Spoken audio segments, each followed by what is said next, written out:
On va revenir sur ce dernier carré qui est privé de Sud-Américains, et ça c'est la 5e fois de l'histoire. Ouais, c'est assez historique parce qu'on est habitué à voir ces pays sud-américains dans le dernier carré. Là, la dernière fois que ce n'était pas arrivé, donc c'était en 2006, mais en effet c'est seulement la 5e fois. 34, 66, 82, 2006. 2006. C'est seulement la 5e fois de l'histoire que ça n'arrive pas. Qu'est-ce que ça nous dit justement sur cette Coupe du Monde? 34, 66. 34, 66, 82, 2006. Et à chaque fois c'est en Europe. Et à chaque fois qu'avec de l'Europe. Qu'avec l'Europe. Non, mais c'est en Europe. À chaque fois, la Coupe du Monde est en Europe. C'est en Europe. Oui. Ouais. Je crois que c'était une question. Non. Qu'est-ce que ça veut dire là? Franchement, je suis. Hormis revenir sur le niveau des éliminatoires d'Amérique du Sud, je vois pas très bien ce qu'on veut dire. Ouais. Je suis pas persuadé désormais que les éliminatoires en Amérique du Sud préparent suffisamment les sélections avec des joueurs qui font des allers-retours interminables entre l'Europe. Qu'est-ce que ça va être quand on sera 48 équipes? J'imagine à peine. J'ai même pas envie d'imaginer. D'accord. Voilà. Surtout avec des groupes à 3. Bah oui. Qui vont être une espèce d'usine à gaz. Ouais. Bon, on va être tout le temps la machine à café, je sens. Gilles. Pour moi, ils ont vendu leur âme en vendant leurs joueurs, en les exportant. Ah oui. Il n'y a plus de spécificité, donc il n'y a plus le football chatoyant des Brésiliens. Il n'y a plus l'ardeur uruguayenne. Elle a volé en éclats face à nous. Il n'y a plus l'Union argentine. Il n'y a plus ça. Et donc, ils arrivent avec... ils ont perdu leurs caractéristiques. Ils n'ont pas gagné totalement les caractéristiques européennes. C'est des équipes mixtes qui se font éliminer à chaque fois. C'est une conséquence du football mondialisé. Oui. Aujourd'hui, un club de championnat brésilien n'a plus les moyens financiers pour garder un joueur au-delà de ses 19, 20, 21 ans. Parce qu'en plus, aujourd'hui, avec la technologie, un joueur, il fait 3-4 bons matchs, tout de suite, il se retrouve sur YouTube, il est médiatisé, et les clubs européens, ils mettent le grappin dessus. Donc il y a un problème, c'est une conséquence de la mondialisation. Et selon moi aussi, ça traduit la toute-puissance de la Ligue des Champions. C'est-à-dire qu'aujourd'hui, ce qui définit un petit peu la philosophie de jeu du football mondial, c'est la Ligue des Champions. Il ne faut pas se mentir. Même en termes de niveau, d'intensité des matchs, je ne sais pas ce que vous en pensez, mais moi je pense que les matchs de Ligue des Champions sont d'un niveau supérieur à la plupart des matchs de la Coupe du Monde. C'est un petit peu le mondial, on va le dire. Effectivement, la Ligue des Champions désormais. La faillite du Brésil, l'élimination du Brésil, c'est la faillite de tout un pays ou c'est la faillite de Neymar? Elle est pour Neymar, celle-là? Oh non, elle n'est pas que pour Neymar. Elle est pour Neymar un peu parce qu'il a quand même mis 5 mois pour se donner toutes les chances de revenir au top. Il ne l'était pas, ou en tout cas il n'était pas dans les bonnes conditions peut-être mentales, peut-être trop obsédé à la fois par son destin national et par son futur ballon d'or. Donc oui, c'est un peu pour lui. Et puis ensuite, je pense que c'est quand même un peu de la présomption brésilienne parce que cette équipe, je pense qu'on était à peu près tous d'accord ici pour dire que c'était le favori du mondial. Mais c'était la meilleure. C'est les meilleurs qui sont éliminés. Là. Alors après, si ça ne tenait qu'à Casemiro hier, qui n'arrivait pas sans Casemiro, les Brésiliens ne sont pas arrivés à arrêter les contre-attaques belges. Si ça tient juste à ce joueur-là, un demi-défensif, comme nous Kanté d'ailleurs. Moi, je pense aussi que le sélectionneur, il a fait des choix. Quand on voit le milieu de terrain, il n'y a pas Casemiro et on ne prend pas un joueur comme Luis Gustavo. Il a fait une saison énorme avec l'Olympique de Marseille. Après, certes, la section, c'est différent. Surtout quand on voit Fernandinho hier soir. Exactement. Donc, il y a même Fabinho de Monaco. Il y a du monde. Donc, il y a du monde. Ouais. Après, il y a un petit problème aussi dans la gestion du monde. monde. Neymar, devant, facilement. Il n'a pas été aidé. Gabriel Jesus, c'est pas possible. Il joue tous les matchs. Après, c'est ça, c'est l'entraîneur lui a fait confiance, mais le joueur ne lui a pas rendu sa confiance. Quand on voit Firmino en rentrant en fin de match, il a fait beaucoup mieux que Gabriel Jesus. Et pour Neymar, malheureusement, ça l'a pas aidé. Il ne pouvait pas tout faire à lui tout seul. Certes, il y avait Coutinho. Coutinho, il amène une plus-value. Il y avait William, mais on a besoin d'un avant-centre, un buteur. Le grand Brésil, c'était Ronaldo. Ça a été Bebeto, c'était Careca, Romario, c'est les grands numéros 9 du Brésil. Et malheureusement, ce monde-là, il n'y a pas eu de grand numéro 9. Il a tenu à présenter ses excuses. Oui, Neymar qui a présenté ses excuses, un grand message. Là, il y a à peu près 1h30 sur son compte Instagram. Comme d'habitude, il communique énormément là-dessus, avec un Neymar à genoux, les doigts en l'air, avec un message. Voilà, je vous le mime, puisqu'il n'y a pas la photo, mais vous comprenez. Elle est là, la photo. Voilà, elle est là, bien sûr qu'elle est là. Obrigados, bien sûr. Quand vous mettez la pression à la régie. Merci à tous pour nous avoir envoyé des messages. Voilà. Et il remercie. Et dans la foulée, il a bien sûr communiqué en disant que c'était le pire moment de sa carrière, qu'il peinerait à rejouer au foot avec une telle douleur en lui, du grand Neymar, toujours ultra émotif, un vrai star hollywoodien. Le drame. Et à l'arrivée, son match d'hier, on a les stats, il a été aussi fébrile que son équipe, puisqu'il ne remporte que 6 duels. Pour un joueur offensif comme ça, 6 duels, c'est vraiment famélique. Et Neymar perd trop de ballons et joue. Alors que dans le même temps, Hazard a réussi ses 10 dribbles. Ce qui ne s'était jamais vu encore depuis le début de la Coupe du Monde. Ça, c'est pas forcément une bonne nouvelle pour l'équipe de France. Je me pose la question de si le management de Tite c'est pas retourné contre lui.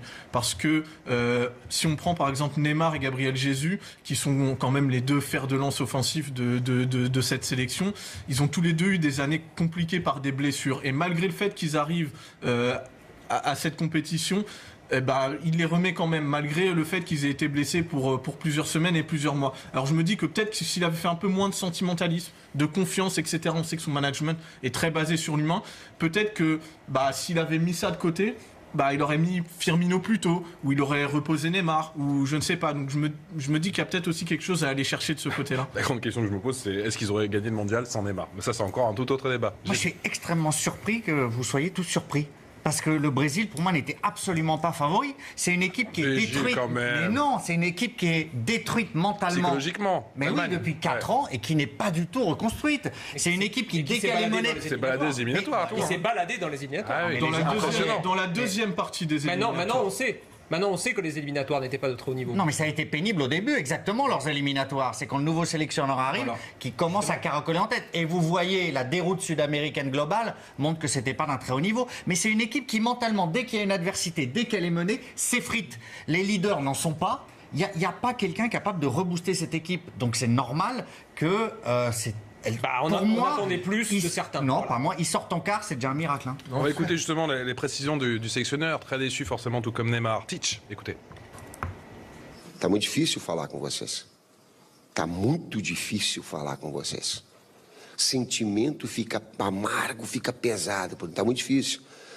E talvez pese os 30 anos de carreira para ter o discernimento de falar agora. Mas de uma coisa é certa, o torcedor sabe avaliar o que aconteceu dentro do campo. Sabe? Ele transcende o resultado do jogo. Ele passa por cima, ele enxerga.